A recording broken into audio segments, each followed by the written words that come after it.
Olá, queridos irmãos, queridos alunos do curso Sabedoria Prática para a Vida.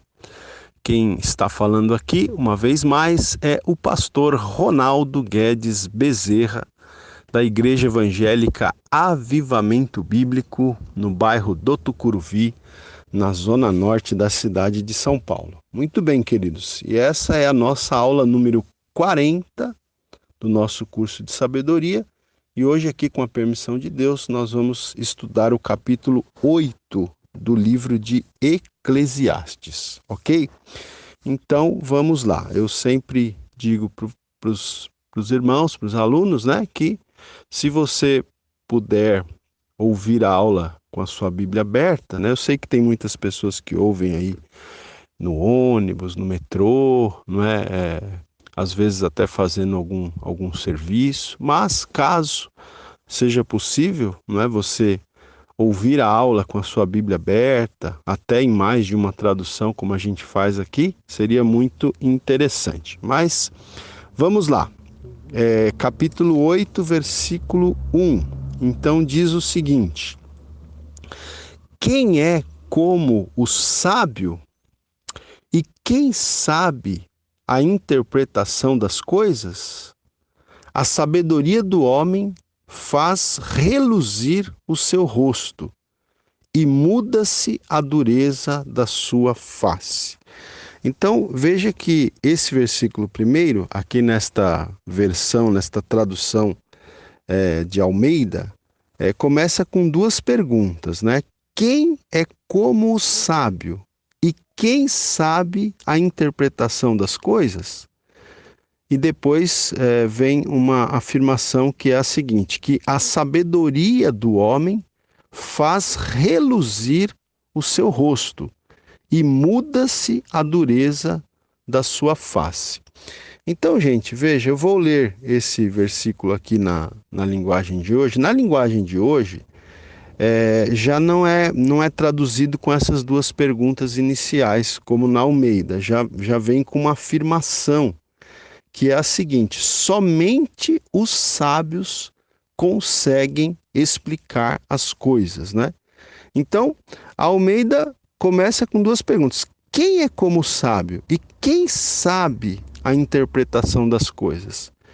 E na Nova Tradução já afirma: somente os sábios conseguem explicar as coisas. Então, é como se essas duas perguntas aqui, que são colocadas na Almeida, quem é como sábio e quem sabe a interpretação das coisas?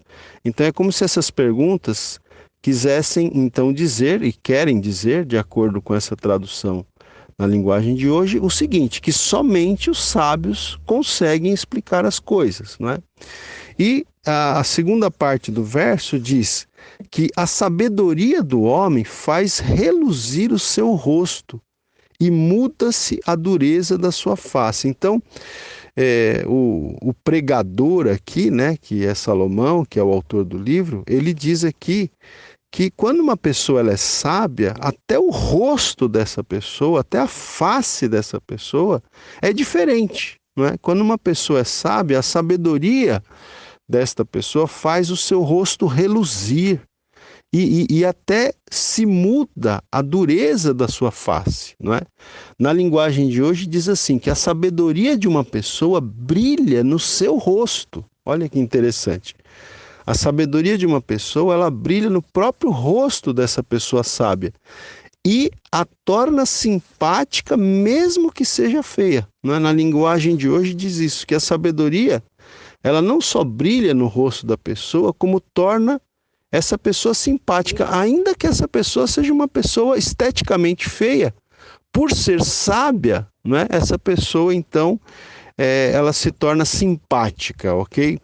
Eu vou ler aqui um comentário sobre esse versículo que diz o seguinte: a expressão fazer brilhar o rosto, né, que é a expressão aqui, faz reluzir o seu rosto, ou em outras traduções, fazer brilhar o rosto. Então, essa expressão traduz a imagem da pessoa estável, né? Então, A sabedoria do homem faz reluzir o seu rosto. Então essa expressão traduz a imagem de uma pessoa que é uma pessoa estável, uma pessoa equilibrada. E continua o comentário dizendo: por causa de sua experiência e compreensão no tocante às circunstâncias do dia a dia, essa pessoa é capaz de desfrutar da vida e de ajudar os outros, né? Então essa pessoa sábia, por causa da experiência dessa pessoa, da compreensão que essa pessoa tem em relação às circunstâncias do dia a dia, então essa pessoa sábia, ela é capaz de desfrutar da vida e até mesmo é capaz de ajudar a outras pessoas também, ok? Muito bem, vamos seguindo aqui, versículo 2 agora. O versículo 2 diz assim: eu te digo, observa o mandamento do rei, e isso por causa do teu juramento feito a Deus. Então, gente, aqui, principalmente a partir do versículo 2 até ali o versículo 8, mais ou menos, nós temos aqui uma série de versículos que vão falar sobre o relacionamento, vamos dizer assim, de um súdito com um rei, não é? Então, no versículo 2 diz isso aqui: eu te digo, observa o mandamento do rei, e isso por causa do teu juramento feito a Deus, não é? Então aqui uma exortação para que se observe o mandamento do rei, daquele que está investido de autoridade, né? Eu tenho até um comentário aqui da Bíblia de Estudo Pentecostal que diz o seguinte: o rei representa aqui o governo humano, tá? Então, claro que na época em que esse livro foi escrito, né, o povo de Israel, eles viviam em uma monarquia, então por isso que se fala aqui a respeito do rei, né? Hoje, por exemplo, nós temos ainda em vários países do mundo, em pleno século XXI, nós temos várias monarquias, né? A Inglaterra, por exemplo, é uma monarquia, até hoje tem a rainha, né? A rainha Elizabeth, enfim, existem várias monarquias ainda espalhadas pelo mundo, né? Outros países, como o Brasil, como os Estados Unidos, como a França, por exemplo, são repúblicas, tá? Então, elas são governadas por presidentes, né, que são eleitos pelo povo, tá certo? Então, seja como for, o rei representa aqui nesse texto, representa o governo humano, instituído que foi por Deus, né? A gente lembra do texto bíblico lá de Romanos 13, versículo 1, que diz que nós devemos ser submissos às autoridades, pois todas as autoridades que existem, elas foram constituídas por Deus, tá certo? Então, continua aqui esse comentário dizendo que governantes, quando servos de Deus, motivam o povo a viver em retidão. A palavra de Deus nos ordena a obedecer às leis justas do governo.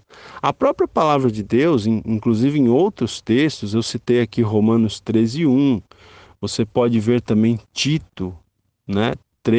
Tito 3:1, primeira carta de Pedro, capítulo 2, do verso 13 ao 18. Então, a palavra de Deus, né, em várias passagens, nos ordena a obedecer, inclusive, ao governo, às autoridades que foram instituídas, né? Mas até nesse comentário aqui, o comentarista fala que a palavra nos ordena a obedecer às leis justas, né? Porque às vezes o governo traz algumas leis que elas, inclusive, contradizem a palavra de Deus. Então, nesse caso, como disseram os apóstolos lá no livro de Atos, antes importa obedecer a Deus do que aos homens, né? Então, quando as leis são justas, quando as leis não ferem a palavra de Deus, os cristãos devem ser os mais exemplares cidadãos em cumprir essas leis. Agora, quando as leis elas vão contra a palavra de Deus, os princípios da palavra de Deus, então antes importa obedecer a Deus do que aos homens, tá certo? Mas enfim, então vamos ler esses versículos aqui. Quando se referir ao rei, a gente pensar, não é, no governo instituído, tá certo? Então veja, aqui no versículo 2 ele está falando: observa o mandamento do rei, do governante, e isso por causa do teu juramento feito a Deus. Na linguagem de hoje diz assim: obedeça às ordens do rei, porque você, na presença de Deus, jurou ser fiel a ele. Aí o verso 3 diz assim: não te apresses em deixar a presença dele, no caso a presença do rei, né? Não te apresses em deixar a presença dele, nem te obstines em coisa má, porque ele faz o que bem entende. Vamos ler esse versículo na linguagem de hoje para facilitar a nossa compreensão. Na linguagem de hoje diz assim: o rei pode fazer tudo o que quiser. Não tenha pressa em sair da presença dele e não insista em fazer uma coisa errada, né? Então, o que está se falando aqui é a questão da submissão diante do rei, a obediência ao rei, a obediência às autoridades, tá certo? Principalmente naquela época, não é? E principalmente ali na época da Idade Média também, que é um pouco depois da época aqui dos tempos bíblicos, a gente tinha o que a gente chama de as monarquias absolutistas, né? Em que o rei ele tinha uma autoridade plena, né? O rei ele era o poder executivo, o poder legislativo e o poder judiciário, né? O rei fazia as leis, executava as leis e julgava as leis, tá certo? Por isso que esse texto diz aqui: o rei pode fazer tudo o que quiser, né? Naquela época era assim, era uma monarquia absolutista. Então ele fala aqui: não tenha pressa em sair da presença dele e não insista em fazer uma coisa errada. Verso 4: porque a palavra do rei tem autoridade suprema, e quem lhe dirá que fazes, né? Então tem esse mesmo sentido que eu acabei de falar aqui. A palavra do rei tem autoridade suprema, e quem lhe dirá que fazes, não é? Na linguagem de hoje diz: o rei age com autoridade e ninguém pode reclamar do que ele faz. Então, principalmente naqueles dias do passado em que nós tínhamos aqueles regimes de monarquia absolutista, tá certo? Bom, vamos aqui para o versículo 5 agora. O versículo 5 diz assim: quem guarda o mandamento não experimenta nenhum mal, e o coração do sábio conhece o tempo e o modo. Então, é como se o autor estivesse dizendo aqui: quem guarda o mandamento, inclusive o mandamento do rei, né, o mandamento da autoridade constituída, não experimenta nenhum mal. Aliás, a gente tem essa ideia lá em Romanos 13, quando Paulo fala para nós nos submetermos às autoridades instituídas, né, diz lá algo mais ou menos assim: se você fizer o que as autoridades estabelecem, você não tem o que temer, né? Você vai, muito pelo contrário, você vai receber o louvor dessas autoridades. Não é isso que Paulo diz lá em Romanos 13? Depois você pode dar uma conferida lá. Então, o versículo 5 está dizendo isso: quem guarda o mandamento não experimenta nenhum mal. Né? Quem procura observar os mandamentos, né, em geral, não experimenta nenhum mal, tá certo? Sejam os mandamentos de Deus, sejam os mandamentos de um rei. E aí a segunda parte do versículo 5 é bem interessante, diz assim: e o coração do sábio conhece o tempo e o modo, né? Então, o coração da pessoa sábia conhece o tempo e o modo, né? Na linguagem de hoje, quer ver como vai ficar bem mais claro? Diz assim, olha: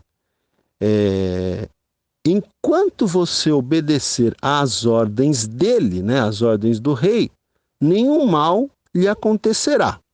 Aí a segunda parte: a pessoa que tem sabedoria sabe como e quando agir, desculpa. A pessoa que tem sabedoria sabe como e quando agir. Olha, o coração do sábio conhece o tempo e o modo, né, de agir. O sábio conhece o tempo certo de agir e o modo certo de agir. Na linguagem de hoje diz, a pessoa que tem sabedoria sabe como e quando agir, né? Então, a gente precisa muito, né, gente? Por isso que a gente precisa muito da sabedoria, porque quantos problemas as pessoas arrumam para si mesmas? Por quê? Porque agem no tempo errado e da maneira errada, né? Mas o sábio conhece o tempo e o modo. A pessoa sábia sabe o tempo certo de fazer as coisas e a maneira certa de fazer as coisas. É bem interessante essa expressão aqui, né? Essa frase, né? E então, seguindo aqui no versículo 6, diz assim: porque para todo propósito há tempo e modo. Tá? Então veja, o versículo 5 termina dizendo que o coração do sábio conhece o tempo e o modo. E o 6 começa dizendo, porque para todo propósito há tempo e modo, né? Para todos os planos, para todos os objetivos, para todas as metas, para todos os propósitos da vida, existe o tempo certo e o modo certo. E aí o versículo 6 continua dizendo assim, porquanto é grande o mal que pesa sobre o homem, né? Então, a segunda parte do verso 6 vai dizer que o mal que pesa sobre o homem, sobre as pessoas, é grande. Por quê? Aí o verso 7 vai dizer o porquê. Por que que é grande o mal que pesa sobre o homem? Porque este, no caso, o homem, não sabe o que há de suceder. E, como há de ser, ninguém há que lhe declare, né? Então, por que que ele está dizendo aqui que é grande o mal que pesa sobre o homem? Porque o homem não sabe o que há de suceder. O homem não conhece o futuro. O homem não sabe o que vai acontecer no futuro. E como há de ser, diz aqui, ninguém há que lhe declare, né? Ninguém declara, não há ninguém que declare ao ser humano como há de ser, como haverão de ser as coisas, inclusive no futuro, não é? Veja, gente, eu vou ler aqui na linguagem de hoje, quer ver? Olha que interessante, eu vou ler o versículo 6 e o 7 em sequência para ver se você consegue pegar a ideia aí. Então, o versículo 6 diz assim: existe um tempo certo e um modo certo de fazer cada coisa, né? Aquela ideia que a gente estava desenvolvendo. Existe um tempo certo e um modo certo de fazer cada coisa. Mas o nosso grande problema, diz essa tradução, é que não sabemos o que vai acontecer amanhã e não há ninguém que possa nos contar, né? Então, embora é como se o texto aqui na linguagem de hoje ele traz essa tradução que dá para a gente essa interpretação, né? Embora haja um tempo certo e um modo certo de fazer cada coisa, nós temos um grande problema, que é o fato de nós não sabermos o que vai acontecer amanhã e que não há ninguém que possa nos contar, né?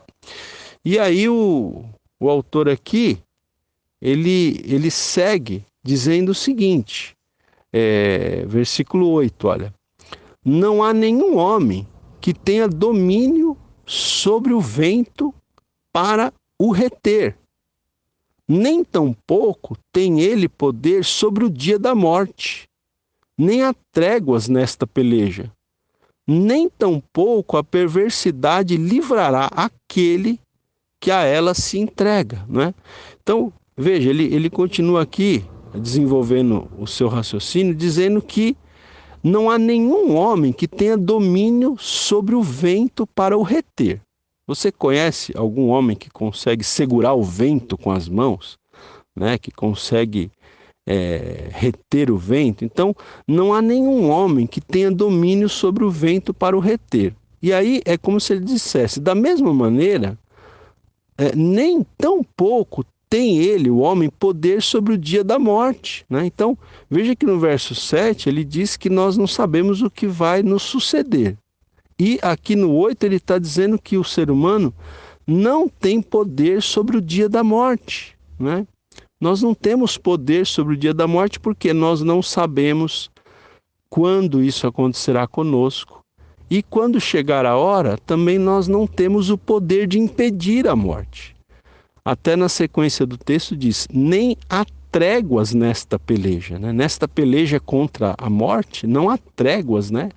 Quando chega o momento da pessoa partir, não há, é uma guerra que infelizmente, de certo modo, está perdida, né? Nós, do ponto de vista físico, não do ponto de vista espiritual, mas do ponto de vista físico, todos nós vamos morrer, e quando chegar o momento, né, de nós morrermos, de nós partirmos, não há trégua nessa peleja, né? E depois, no finalzinho do verso 8 aqui na Almeida, ainda diz assim, nem tampouco a perversidade livrará aquele que a ela se entrega. Eu quero ler esse versículo 8 na linguagem de hoje. Diz assim, olha, ninguém pode dominar o vento, nem segurá-lo. Assim também ninguém pode evitar a morte, nem deixá-la para outro dia. Né? Ninguém pode evitar a morte, nem deixá-la para outro dia. Nós temos de enfrentar essa batalha contra a morte. E não há jeito de escapar, ok? Então a gente continua no próximo áudio. Aula 40, áudio 2. Muito bem, gente. Ainda sobre esses primeiros versículos aqui do capítulo 8 de Eclesiastes, eu gostaria de ler com vocês dois comentários que eu tenho aqui, não é? Um está aqui na Bíblia de Estudo de Almeida, que diz o seguinte, olha, diz assim, ao que parece, veja que às vezes é até difícil para o comentarista cravar, né, uma interpretação, porque há textos que não são fáceis de interpretar, né? Além de tudo, como eu já disse para vocês, há o texto ali no original hebraico, às vezes algumas palavras difíceis ali, então às vezes é um pouco complicado para você chegar, né, para os estudiosos principalmente, chegarem a uma conclusão exata do que o autor quis dizer ali na construção original do texto. Mas esse comentarista aqui desta Bíblia, ele diz o seguinte, que ao que parece, esta passagem critica, mais uma vez, o princípio que estabelecia uma conexão infalível entre a prática do bem e a prosperidade material. Então ele está falando que essa passagem parece criticar um princípio que existia ali na época de Salomão, que estabelecia uma conexão infalível entre a prática do bem e a prosperidade material. Ou seja, é o seguinte, as pessoas diziam o seguinte, se você fizer o bem, você vai prosperar, você vai ser feliz. Para você ser feliz, basta você fazer o bem, não é? Então, é como se esse texto aqui estivesse criticando essa conexão infalível, né, de faça o bem que automaticamente você vai prosperar, porque essa conexão entre fazer o bem e prosperar não é uma conexão tão infalível assim, não é? Por quê? Continua aqui esse comentarista dizendo, os fatos desmentem essa doutrina, diz o Eclesiastes, já que o futuro é igualmente incerto para os bons e os maus, né? Então, gente, aqui a gente tem aquela questão, né, que eu tenho sempre falado para vocês, que a gente tem que interpretar o livro de Eclesiastes sabendo que Salomão, ele está aqui sendo bem realista, né, com relação à vida do ser humano na face da terra. Ele está sendo bem realista, ele não está dourando a pílula, ele não está olhando só para o lado ensolarado da vida, ele está olhando também para a realidade nua e crua da vida, porque você vai ver que ele vai dizer mais adiante aqui, que às vezes pessoas boas que fazem tudo certo, às vezes não têm um fim tão bom. E pessoas más, pessoas que fazem parecem fazer tudo errado, desafiando a ética, desafiando a moralidade, às vezes desafiando o próprio Deus, parece que tem um fim até melhor do que o justo, né? Então, Salomão chega a essa conclusão observando a vida. E a gente não pode discordar dele nesse sentido, porque de fato, se você for observar a vida, assim, a realidade nua e crua da vida, você vai ver. De fato, você de repente vê pessoas aí que são maldosas, que são criminosos, que estão cheios de saúde, né? Estão vivendo, às vezes, muitos anos. E você vê, às vezes, uma criança que está com câncer, que está morrendo, né? Então, assim, quando você olha a realidade nua e crua da vida, então, realmente, a gente sabe que nem sempre funciona assim, olha, faça o bem que vai dar tudo certo na tua vida, né? Então, como esse comentário que eu acabei de ler diz aqui, esta passagem parece, né? Ao que parece, essa passagem ela está fazendo uma crítica desse princípio que estabelecia uma conexão infalível entre a prática do bem e a prosperidade material. Porque os fatos desmentem essa doutrina, diz aqui Salomão, já que o futuro é igualmente certo para bons e maus, né? Então, é isso. Nós vamos continuar aqui no texto, a gente vai tentar aprofundar isso daqui um pouquinho mais, tá? Eu tenho um outro comentário aqui, ainda sobre esses versículos, do versículo 1 ao 8, que diz o seguinte, olha... também é um comentário um pouquinho complexo, mas eu vou tentar explicar aqui para vocês. Diz assim, a inferência lógica da universalidade da corrupção humana seria a anarquia. Mas a sabedoria política é uma arte, né? Então veja, gente, por que esse autor faz esse comentário aqui? Porque se você tem uma boa memória, você se lembra que a gente terminou a aula passada, o capítulo 7, até o último versículo do capítulo 7, dizia uma conclusão à qual Salomão tinha chegado. Qual que era a conclusão? Eu vou reler aqui o versículo 29 do capítulo 7. Eis o que tão somente achei, que Deus fez o homem reto, mas ele se meteu em muitas astúcias, né? Aqui, fazendo uma tradução livre aqui da minha parte, é como se Salomão estivesse dizendo o seguinte, que Deus fez o homem reto, fez o homem bom, fez o homem perfeito, mas o homem se meteu em muitas confusões, muitas encrencas, né? Então, veja que o capítulo 7, ele termina falando da universalidade da corrupção humana, né? E esse comentarista que eu li, ele diz que a inferência, a conclusão lógica dessa universalidade da corrupção humana que atingiu todos os seres humanos, a conclusão lógica seria o quê? Seria a anarquia, né? Imagina os seres humanos caídos, corruptos, depravados como são, vivendo sem que houvesse algum tipo de ordem, não é, na sociedade. Seria uma loucura.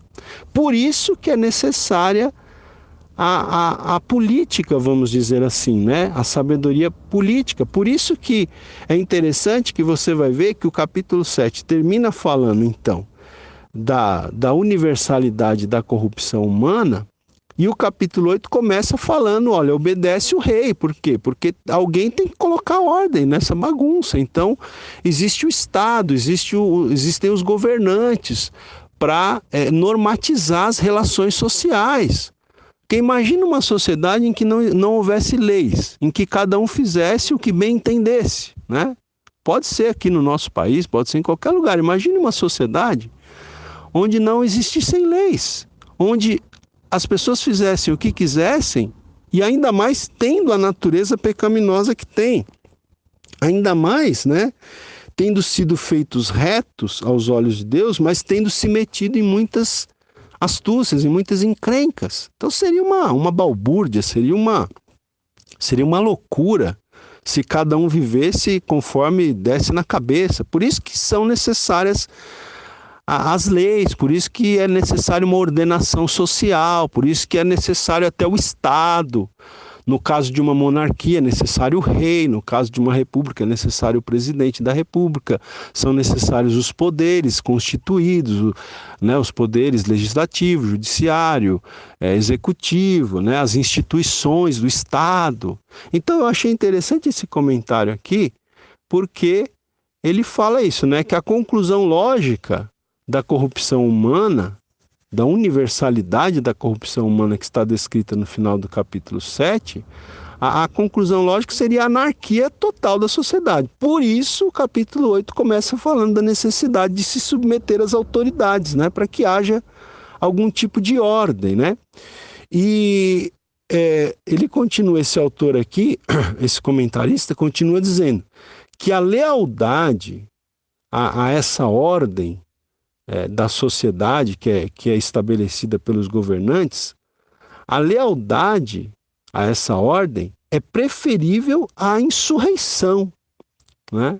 É preferível a lealdade a essa ordem, ainda que essa ordem social não seja perfeita, ainda que às vezes as leis não sejam perfeitas, os governantes, as instituições não sejam perfeitas, a lealdade a essa ordem é preferível do que a insurreição, porque quando as pessoas começam a se insurgir, né, contra a ordem, aí vira o caos, vira bagunça, reina bagunça absoluta, né? As pessoas que conhecem um pouquinho da história da humanidade sabem que países onde existiram, onde ocorreram insurreições, foi muito pior do que se a ordem fosse mantida e as coisas fossem se tentando mudar aos poucos, né? Então, quando você tem uma ruptura da ordem social, isso é muito mais prejudicial do que se você manter a ordem social e for tentando aperfeiçoar essa ordem aos poucos, né? Então, isso aqui é uma coisa, até ligado às ciências sociais, ciências políticas, o que eu estou falando aqui para vocês, porque muito se discute isso, né? Então, nós temos aí muitas vezes, por exemplo, a ideologia mais à esquerda, né? Hoje a gente tem no nosso país muito esse debate, esquerda-direita. A ideologia da esquerda, que está voltada para o socialismo, para o comunismo, né? Esse tipo de ideologia, eles defendem a ruptura da ordem social, né? E aqueles que estão à direita, eles são mais conservadores, então eles defendem que a ordem social se mantenha, ainda que aos poucos ela venha a ser aperfeiçoada, tá certo? Então, ainda que a ordem social ela seja imperfeita, é melhor que ela seja mantida e vá sendo aperfeiçoada aos poucos, né? Conservada, por isso conservadores, e sendo alterada aos poucos, do que ela passe por uma ruptura, porque aí vira o caos, né? Basta você estudar a história, você vai ver o que aconteceu na França depois da Revolução Francesa. Aconteceu uma espécie de caos, né? Na Rússia, depois da Revolução Russa, em 1917, em outros países que passaram por esses tipos de revolução que rompiam a ordem social vigente, né, para começar uma nova ordem social totalmente nova, totalmente desconhecida da população, tá certo? Então, veja como o livro de Eclesiastes, gente, ele é interessante porque ele nos leva a toda essa reflexão, né? O livro de Eclesiastes, ele realmente é um livro muito assim, que dialoga muito com a filosofia, né? Para quem tem um pouco de conhecimento, sabe que o livro de Eclesiastes, ele dialoga muito com questões filosóficas e com questões sociais, sociológicas, não é? Com questões até mesmo de política, né? De ciências sociais, enfim, tá? Então, é bem interessante a gente pensar sobre esse prisma aqui também, ok? Mas, vamos lá, vamos seguir em frente aqui. Vamos para o versículo 9 agora, do capítulo 8, portanto. Então, o versículo 9 diz o seguinte: tudo isto vi quando me apliquei a toda obra que se faz debaixo do sol.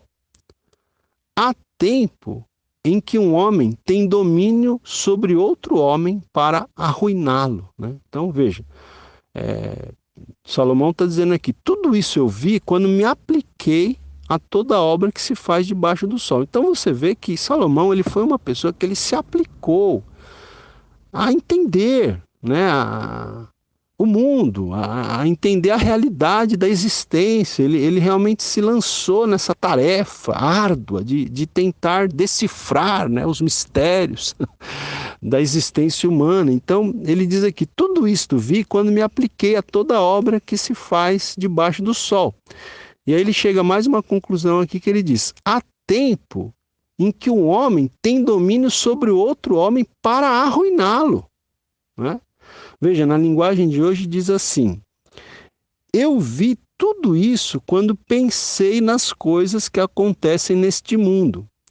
Houve um tempo em que alguns tinham o poder e outros sofriam dominados por eles. Então, esse versículo aqui, ele é justamente uma prova, né, daqueles ditadores que aparecem ao longo da história humana. Então, quando você estuda a história, você vai ver que existem os ditadores, né? E até hoje, no nosso século XXI, infelizmente, a gente ainda tem ditadores, né? Por exemplo, se você for lá para a Coreia do Norte, existe uma ditadura comunista lá implacável até hoje, né? É o país, por exemplo, em termos de perseguição religiosa, é o país número 1 em perseguição religiosa. Eles são ateus, enfim, é uma ditadura comunista, terrível, implacável, né? E mesmo ainda aqui na América Central, você tem Cuba, que ainda é uma ditadura também comunista. Aqui na América do Sul, a gente tem essa situação da Venezuela hoje, que é uma ditadura socialista, né? Ali com o Maduro, né, que é o sucessor do Hugo Chávez. Então, o que esse texto está dizendo? Que há tempo em que um homem tem domínio sobre outro homem para arruiná-lo, né? Porque esses ditadores, muitas vezes, são ditadores assim, que não têm o menor senso de justiça, de ética, de nada, né? Não tem consideração pelas pessoas, então estão dominando sobre outros homens para arruiná-los, né? A gente vê o que está acontecendo na Venezuela hoje, essa fuga em massa de pessoas ali, vindo muitas para o Brasil, para outros países. Então, aqueles que terminam dominando, eles dominam para arruinar, né? Existem vários exemplos na história da humanidade. A gente teve, na época da Segunda Guerra Mundial, o Hitler, né? Então, é isso que Salomão está falando aqui. Há tempo, né? Não são todos os tempos, né? Há tempo em que um homem tem domínio sobre o outro para arruiná-lo, né? Então, se você e eu, nós, hoje, para nós que vivemos aqui no Brasil, nós vivemos numa democracia que tem os seus problemas, e muitos, mas a gente ainda tem uma liberdade, né, de ir e vir, de escolha. A gente tem fartura, a gente tem abundância. A gente tem que louvar muito a Deus, gente, porque há pessoas que nascem em épocas, ou em lugares, ou em circunstâncias que não têm a liberdade que nós temos aqui, nem mesmo liberdade para cultuar a Deus, né? Porque em muitos lugares essa liberdade é negada às pessoas. Então é interessante essa reflexão que Salomão faz aqui, que há tempo em que um homem tem domínio sobre o outro homem para arruiná-lo, né? Muito bem, vamos seguir aqui, verso 10. O verso 10 diz o seguinte: assim também vi os perversos receberem sepultura e entrarem no repouso, ao passo que os que frequentam o lugar santo foram esquecidos na cidade onde fizeram o bem. Também isto é vaidade. Então, na verdade, irmãos, aqui a partir do versículo 9, o que a gente tem aqui? A gente tem uma série de desigualdades que Salomão vai apontar. Ele vai mostrar uma série de injustiças que acontecem nesse mundo, né? Por isso que eu digo, né, Salomão, ele se aplicou a conhecer as coisas, ele se aplicou a tentar, né, entender, mas ele mesmo reconhece que ele não consegue entender tudo, né? Porque é difíceis. Então, por exemplo, essa questão, como eu falei há pouco, do verso 9, de ditadores, de pessoas que dominam sobre outros homens para arruiná-los, isso é uma injustiça, não é verdade? Isso é uma injustiça. Agora no verso 10 ele fala de uma outra injustiça. Ele fala que viu perversos receberem sepultura e entrarem no repouso. O que quer dizer isso? Ele viu perversos, quando morreram, sendo honrados, né? Sendo sepultados com honras. Ao passo que os que frequentavam o lugar santo foram esquecidos na cidade onde fizeram o bem. Também isto é vaidade. Então, enquanto ele viu perversos sendo honrados na sua morte, ele diz que viu justos que não foram honrados, foram esquecidos na sua morte. E olha, justos que frequentavam o lugar santo, pessoas que tinham temor de Deus, né? Como por assim dizer, que iam à igreja, que frequentavam um lugar santo, morreram e morreram numa espécie de um anonimato. Enquanto perversos muitas vezes são louvados na hora da sua morte, né? Recebem uma sepultura ali, né? um lugar ali, uma posição honrosa ali, né? Então é isso que ele está dizendo. Olha, na linguagem de hoje diz assim: eu vi o sepultamento de pessoas más. Na volta do cemitério, notei que eram elogiadas. E isso na mesma cidade onde haviam feito o mal. Olha aqui. Ou seja, o que Salomão está falando aqui? De uma injustiça da vida, né? Ele viu o sepultamento de pessoas más e na volta do cemitério notei que essas pessoas eram elogiadas. E sabe aonde elas eram elogiadas? Na mesma cidade onde haviam feito o mal. E aí ele diz, isso também é ilusão, né? Então, o que Salomão está falando aqui, gente? Nesse final aqui do capítulo 8, né? Ele tá mostrando aqui o que? Ele está mostrando as desigualdades que ocorrem na vida, as injustiças da vida, né?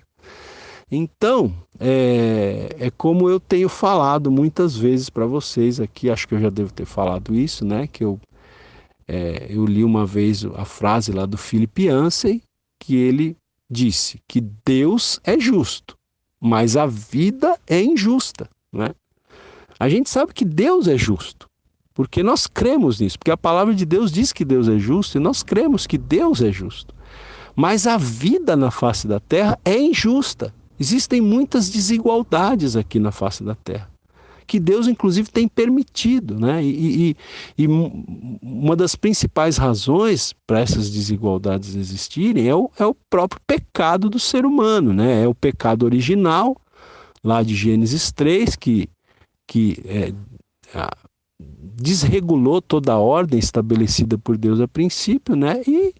E todos os seres humanos então passaram a nascer com uma natureza pecaminosa e isso causa um caos muito grande, muitas injustiças na face dessa terra. Então, é isso, Deus é justo, mas a vida é injusta. E é isso que Salomão está vendo aqui, ele não está tendo medo de enfrentar essa realidade, né? Às vezes muitas pessoas não querem enfrentar essa realidade, preferem colocar para baixo do tapete, não vamos falar sobre isso, mas Salomão, ele nesse livro aqui, ele enfrenta essa realidade, a realidade das injustiças que existem. São fatos, não tem como a gente fugir, né? A questão é como que a gente vai interpretar, qual a cosmovisão que nós vamos adotar para interpretar essa situação, essas injustiças, a que conclusão vamos chegar. Algumas pessoas, vendo tudo isso, preferem abandonar a Deus, preferem abandonar a fé, né? Então, existem várias reações possíveis quando você enfrenta as realidades, inclusive injustas da vida.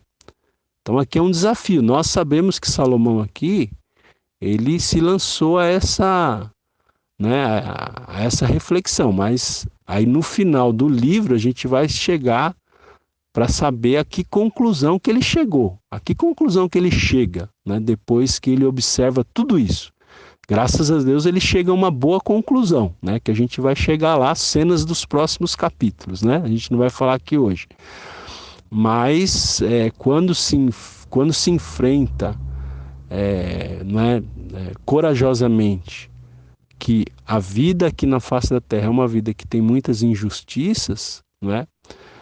você tem que chegar a alguma conclusão, você tem que se posicionar de alguma forma, né? E espero que todos nós nos posicionemos como Salomão se posicionou, e isso a gente vai ver depois, quando a gente chegar no final do livro de Eclesiastes. Aula 40, áudio 3. Vamos agora para o versículo 11. O versículo 11 diz assim: visto como não se executa logo a sentença sobre a má obra, o coração dos filhos dos homens está inteiramente disposto a praticar o mal, né? Olha, esse versículo é interessante, né? Visto como não se executa logo a sentença sobre a má obra, né? Então, o que acontece? Quando a sentença sobre uma obra má, às vezes até sobre um crime, enfim, alguma coisa assim, né? Quando a sentença não é executada logo, o que acontece? O coração dos filhos dos homens está inteiramente disposto a praticar o mal, né?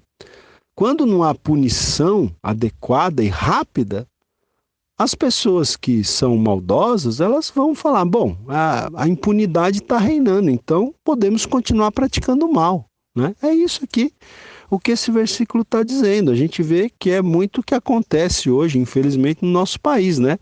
A impunidade está campeando, a impunidade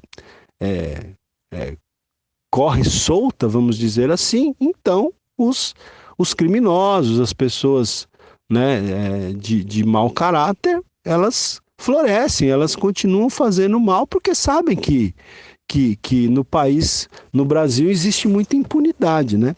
Olha, eu vou ler esse versículo na linguagem de hoje, olha só. Diz assim: por que será que as pessoas cometem crimes com tanta facilidade? É porque os criminosos não são castigados logo. Olha como é interessante, né? Na linguagem de hoje começa com uma pergunta, né? Por que será que as pessoas cometem crimes com tanta facilidade? Aí responde: é porque os criminosos não são castigados logo. Porque se os criminosos fossem castigados logo e fossem castigados, né, com uma punição exemplar, então, né, a gente teria menos crimes, porque as pessoas iam pensar duas vezes antes de praticar um crime, né? Gente, e aqui, de alguma maneira, talvez é como se Salomão estivesse dizendo que isso é uma grande injustiça também, né? Por quê? Porque quando você espera que as autoridades ajam com energia e com rapidez, o que a gente tem? A gente tem muitas vezes aqueles que deveriam defender a sociedade, que são os juízes, terminam defendendo os próprios criminosos, né? A gente está vendo isso acontecer no nosso país hoje, né? A gente tem até os comentaristas políticos que dizem que no próprio Supremo Tribunal Federal do nosso país a gente tem uma ala de juízes, de ministros que são pró-crime. Eles julgam mais a favor dos criminosos do que contra os criminosos, né? Então isso é uma grande injustiça, né? Isso é uma grande injustiça. Então veja, esse texto está mostrando as injustiças da vida, as desigualdades. Agora no versículo 12 e 13 diz assim, olha: ainda que o pecador faça o mal 100 vezes e os dias se lhe prolonguem, eu sei com certeza que bem sucede aos que temem a Deus. Não é? Veja, aqui, gente, nós temos um texto bem interessante também, que nós temos duas maneiras aqui de interpretar esse texto, tá? Ou como uma afirmação que Salomão está fazendo, né? Ou ele mostrando que as coisas muitas vezes não saem exatamente como as pessoas dizem que é o que deveria ser, né? Então, deixa eu tentar explicar para vocês aqui. Então, por exemplo, se a gente for interpretar esse texto como uma afirmação, então Salomão está dizendo o seguinte: ainda que o pecador faça o mal 100 vezes e os dias se lhe prolonguem, ainda que o cara faça o mal 100 vezes e ainda viva muitos anos, diz ele aqui, eu sei com certeza que bem sucede não a essa pessoa, mas aos que temem a Deus. E o verso 13 diz: mas o perverso não irá bem, nem prolongará os seus dias. Será como a sombra, visto que não teme diante de Deus. Tá? Então, é isso. Alguns, então, interpretam esse texto aqui como uma afirmação de Salomão, né? Dizendo que o bem vai acontecer apenas com os que temem a Deus, né? E que para o perverso as coisas não vão sair bem, os seus dias não vão se prolongar, né? Visto que ele não tem temor de Deus, ok? Essa é uma interpretação desse texto. E aí daqui a pouco eu vou dar outra interpretação, mas para isso eu preciso ler o versículo 14. Aí o versículo 14, Salomão diz o seguinte: ainda há outra vaidade sobre a terra. Então ele vai dizer, a outra vaidade, a outra situação incômoda sobre a terra. Aí diz, qual é que é essa situação? Qual que é essa outra vaidade? Justos a quem sucede segundo as obras dos perversos, e perversos a quem sucede segundo as obras dos justos. Digo que também isso é vaidade, né? Então ele está falando aqui, que há uma outra situação sobre a face da terra, né? Justos a quem sucede segundo as obras dos perversos. Quer dizer, pessoas justas que viveram em justiça e que o que acontece com eles? Acontece com eles o que deveria acontecer com os perversos, não é? Mais ou menos isso. Justos a quem sucede segundo as obras dos perversos, né? Justos que no final parece que acontece com os justos o que deveria acontecer com os perversos. E o contrário também, perversos a quem sucede segundo as obras dos justos, né? Então ele está falando, olha, eu tenho visto a realidade da história humana é o seguinte: tem pessoas que vivem uma vida justa e que o final da vida dele parece que acontece com ele o que devia estar acontecendo com os perversos. E eu tenho visto perversos, pessoas que têm vivido em perversidade, a quem parece que no final da vida deles acontece coisas boas, como deveria acontecer a um justo, né? E aí ele diz aqui, digo que também isso é vaidade. Então, gente, veja, para a gente interpretar esses versículos aqui, a gente também pode olhar para a nova tradução aqui na linguagem de hoje, em que na nova tradução na linguagem de hoje, vai trazer aqui uma conotação um pouco diferente, né? Então veja só, eu vou ler aqui do 12 ao 14 na linguagem de hoje. Então diz assim: um criminoso pode cometer 100 crimes e continuar a viver. Sim, eu sei que dizem. Então veja, aqui os versículos 12 e 13, que para alguns comentaristas é uma afirmação que Salomão faz, né?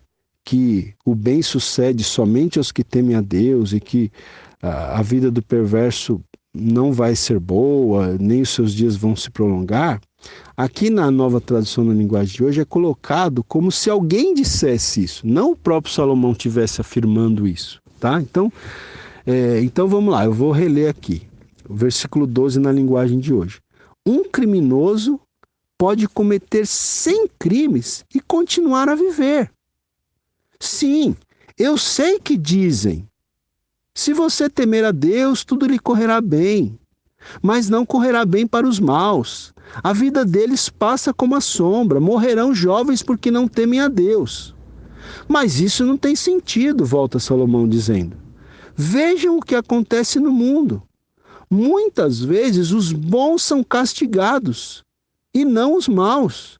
E os maus são premiados e não os bons. É o que digo, isso também é ilusão, né? Então, aqui nessa versão, na linguagem de hoje, é traduzido da seguinte maneira, os versos 12 e 13, não como se fosse uma afirmação de Salomão aqui, mas como se ele estivesse reproduzindo uma crença que era comum na época, que as pessoas diziam, não, se você temer a Deus, tudo vai correr bem com você. E para os maus não vai correr nada bem, eles vão morrer jovens, né? Então, é como se Salomão estivesse dizendo, as pessoas dizem isso aí, mas na verdade, isso não tem sentido. Os maus que os perversos deveriam ter. E os maus, os perversos, terminam sendo premiados. Parece que eles têm o fim que os justos deveriam ter. Então veja, gente, como esse texto, ele é um texto interessante, né? Interessante. Deus, inclusive o próprio Deus, permitir, né, que esse tipo de reflexão estivesse na sua própria palavra, né? É interessante a gente pensar isso, porque Salomão, ele refletiu sobre essas coisas, como eu disse, ele enfrentou essas realidades da vida, né? Ele enfrentou, vamos dizer assim, sem medo, tá certo? Ele estava tentando chegar aqui a alguma conclusão sobre isso.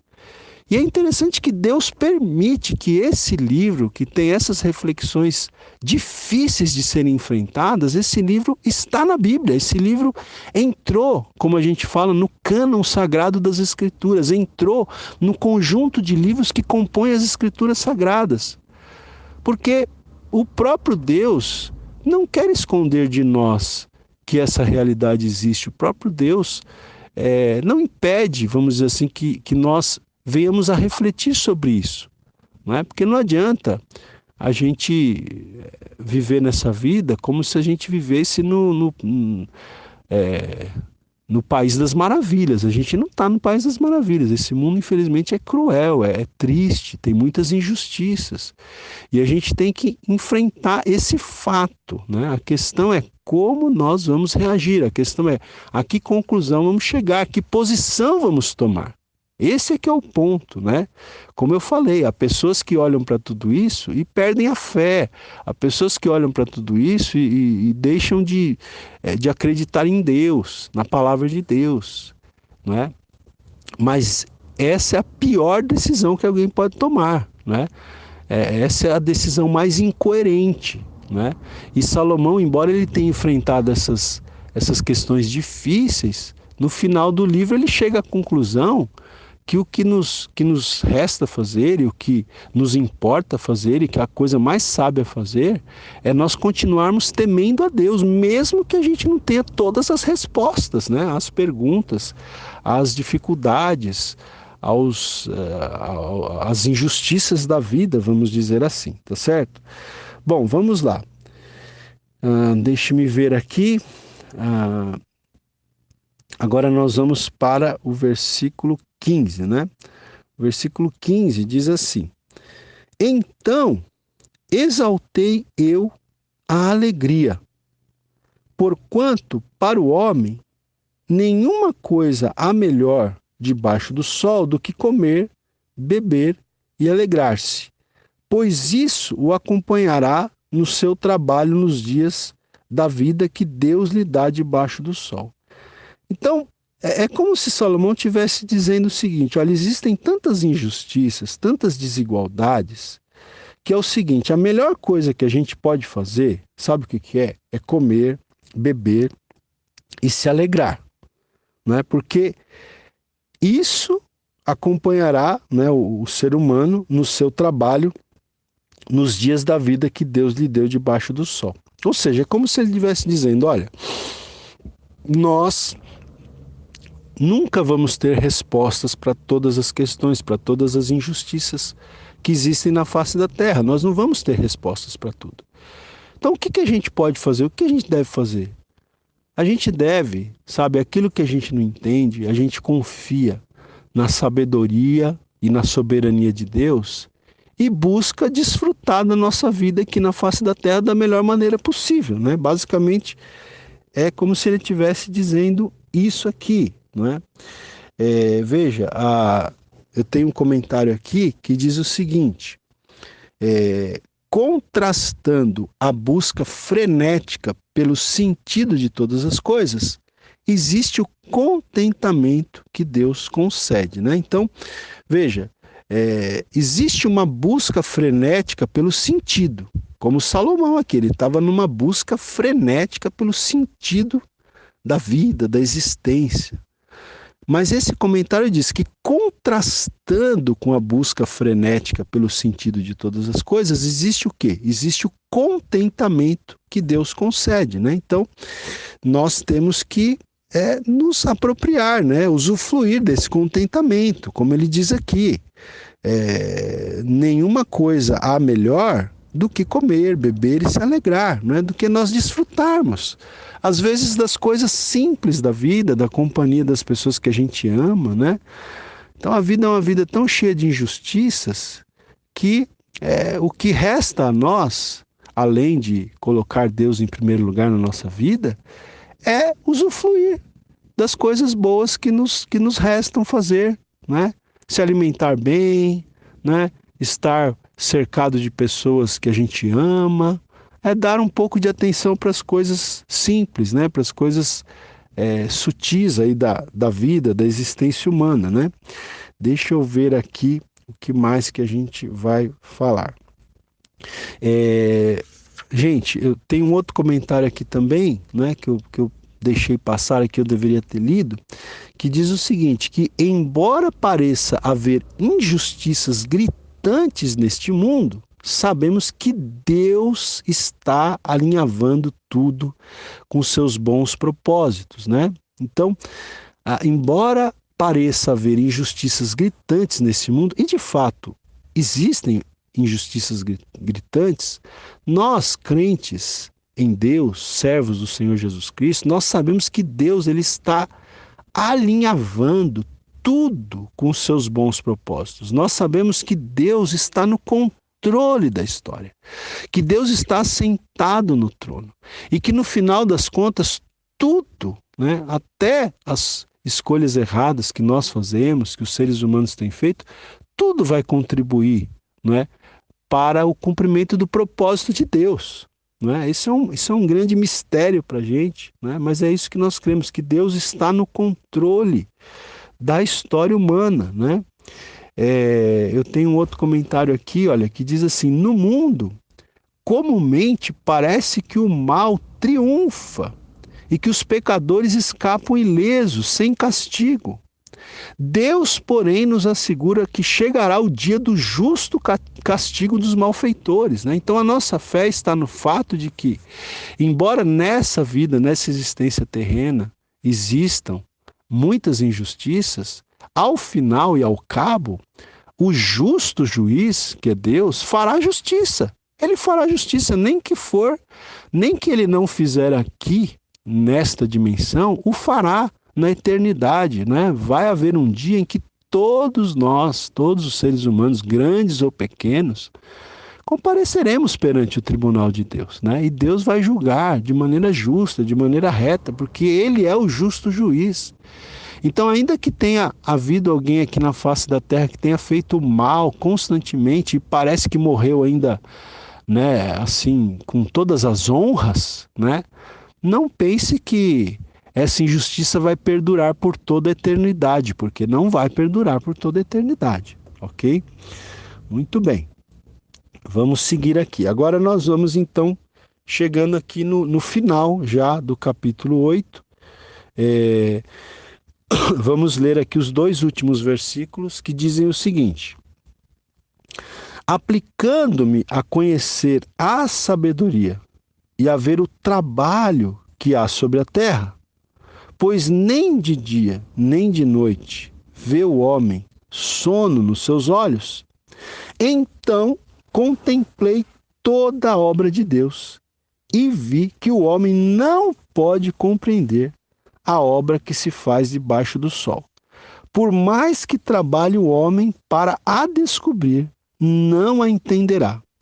E ainda que diga o sábio que a virá a conhecer, nem por isso poderá achar. Então, é interessante a conclusão aqui que nós temos nesse capítulo 8, né?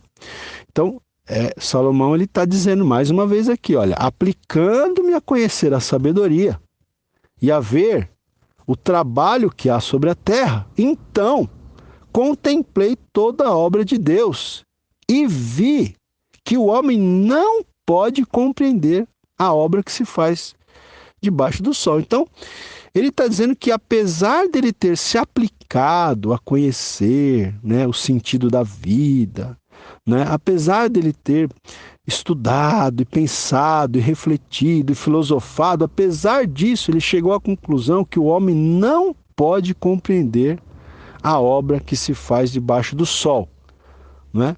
Por mais que trabalhe o homem para a descobrir, por mais que o homem trabalhe, né? O filósofo, vamos pensar, por mais que o filósofo pense, reflita, trabalhe para entender as coisas, não a entenderá. E ainda que diga o sábio que virá a conhecer, nem por isso a poderá achar, não é? Eu vou ler aqui na linguagem de hoje, olha. Todas as vezes que tentei me tornar sábio e entender o que acontece nesse mundo, compreendi que a gente pode ficar acordado dia e noite e mesmo assim nunca será capaz de entender o que Deus faz. Por mais que a gente se esforce, nunca entende. Os sábios podem dizer que conseguem compreender, mas na verdade eles também não entendem, né? É fantástico, né, gente? Essa conclusão aqui de Salomão, ela é fantástica, não é? Olha só, eu preciso reler aqui com vocês esses versículos 16 e 17 aqui na linguagem de hoje, né? Ele está falando, olha, todas as vezes que tentei me tornar sábio, entender o que acontece neste mundo, compreendi que a gente pode ficar acordado dia e noite, né? Dia e noite você pode ficar acordado tentando entender e mesmo assim nunca será capaz de entender o que Deus faz. Por mais que a gente se esforce, nunca entende. Aí ele termina dizendo, os sábios podem dizer que conseguem compreender, mas na verdade eles também não entendem, né? Às vezes você tem aí uns filósofos aí mais arrogantes que dizem que compreenderam, que entenderam, que fizeram um sistema filosófico aí que explica a vida, a existência, mas na verdade eles também não entendem, não é isso que Salomão está dizendo aqui, ok? Eu quero terminar, gente, lendo aqui um comentário, né? Ou melhor, dois comentários.